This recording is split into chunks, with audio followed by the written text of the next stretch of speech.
ओम नमः शिवाय।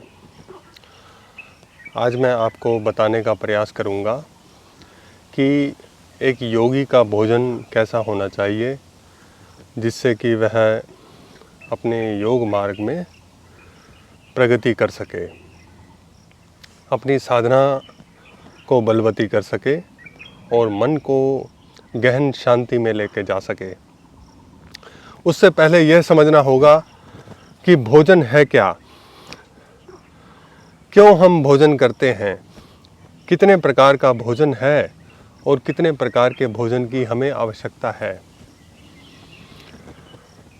जब आप वैसे तो हजारों लोग इस काम को कर रहे हैं, डाइटिशियन हैं, आप जाएं डाइट का पर्चा बनवा के ले आएँ उनसे, आप वो बता देंगे आपको यहाँ ये खाना चाहिए, इतने विटामिन इतने प्रोटीन होने चाहिए।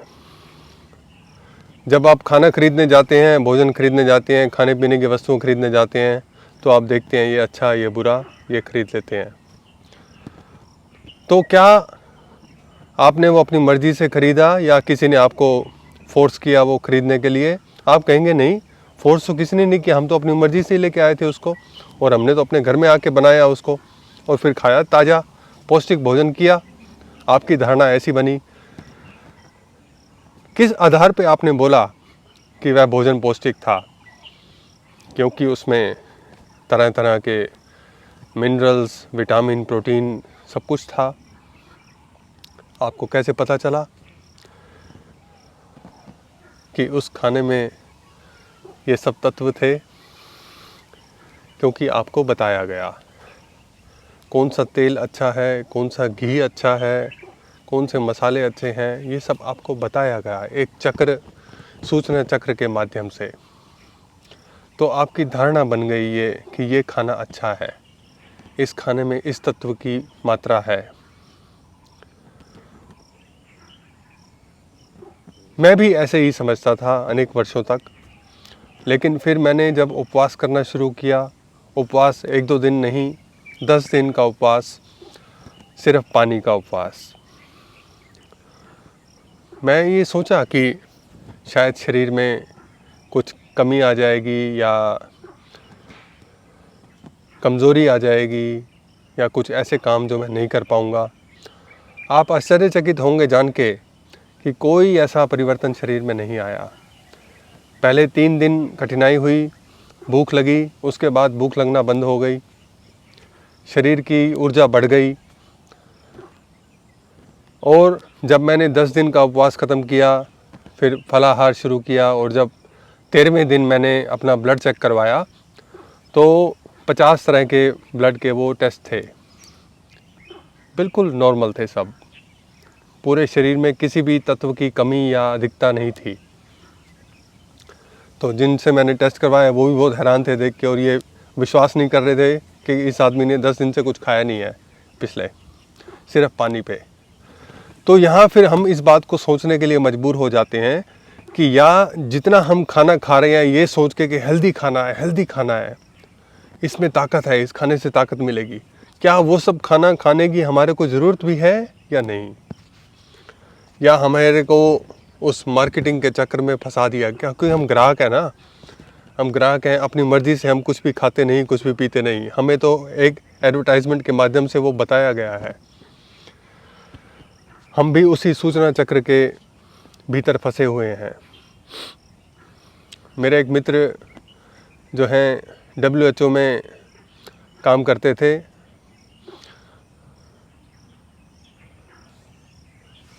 अब मैं WHO के बारे में बोलूँगा तो